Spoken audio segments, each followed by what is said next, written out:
My name is Elizabeth Mang'eni.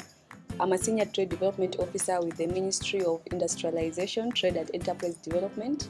I'm also the co-founder of an initiative known as You4She. So at You4She, we empower the girl child about menstrual hygiene.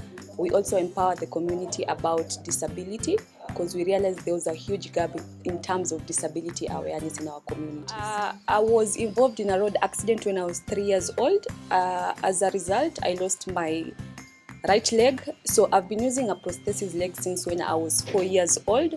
So as I grow older, I get to have new prosthesis leg depending on my weight, on my height, and also depending with the modern technology. So over the years, I've used different types of prosthesis leg. So currently I'm using a titanium prosthesis leg, so it kind of eases my movement from one place to another. It also helps me go about my day-to-day activities at work because it eases my movement.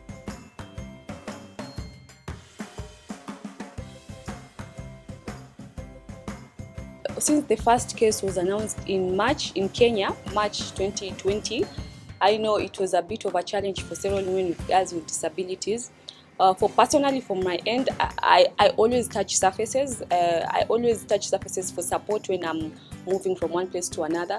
So when the government was telling people not to touch surfaces, to sanitize, to social distance, it came as a bit of a challenge on my end. So I did most of the time I'll just stay indoors, but you have to go out and actually work. You need an income.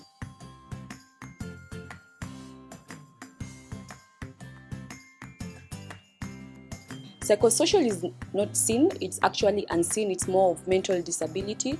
They need to have counsel services. Women with psychosocial disability, when you go to report your case, people never believe you. They feel you are mentally challenged, so whatever you're telling them is actually not the correct thing, so they never listen to you.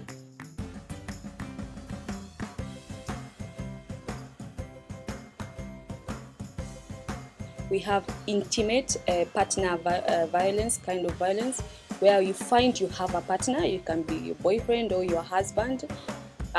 So as a woman with disability, you find you're a bit limited in terms of when the guy is wrong, you can't correct him, and the moment you do, they always threaten to leave you because they feel if they leave you, you won't have somebody to love you like they did, when in fact that's not love.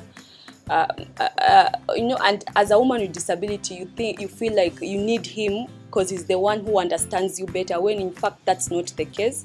So that has really been a challenge among women and girls with disabilities.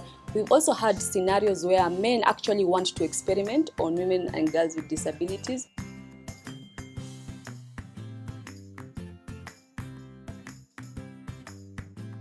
Women rights movements need to be more inclusive to women with disabilities. We find that we have so many cracks in these disability rights movements. They leave out women with disabilities. They might have an information session for women, but you might get it's not inclusive enough for somebody who is deaf.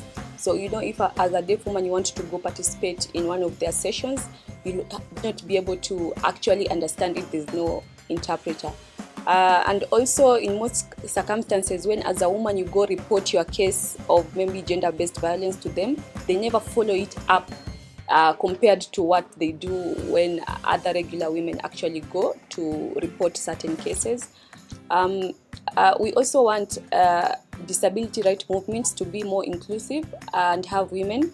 We have our society where actually men with disabilities are more accepted compared to women with disabilities. We want women with disabilities to be accepted as well, because you find a situation where as a man with disability, when you get married, the society actually praises you. But if you're a woman with disability, it's always like a favor, like the guy is doing you a favor for marrying you. So we should have more of an inclusive society.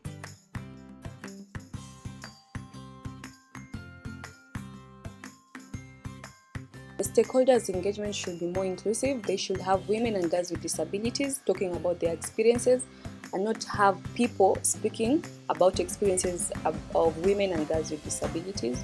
And also in terms of stakeholder engagement, this should be more inclusive. We should have sign language interpreters if it's necessary. to ensure that no communication is lost for some of us who might be actually deaf or hard of hearing.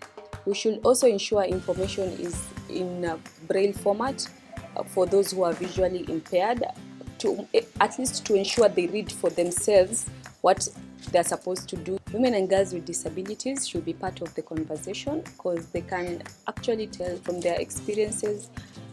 People can get to learn what they actually go through and the challenges they face in our day-to-day society. The government should try to ensure certain policies are implemented, like the Persons with Disabilities Act. They should ensure this act is actually implemented at our workplace and also in schools and everywhere. We also have the Convention on Rights of Persons with Disability, the CRPD. We should ensure such policies are also implemented at our workplaces, because with these policies, we'll be able to provide an inclusive environment, not just at home, even at our workplaces and even in schools and in every areas of our society. We should also ensure we have inclusive services for persons with disabilities. When they go to hospitals, at least we should have nurses who are more experienced, knowing at least a bit of sign language. They should also know how to deal with the women and girls with disabilities who have actually been undergoing gender-based violence,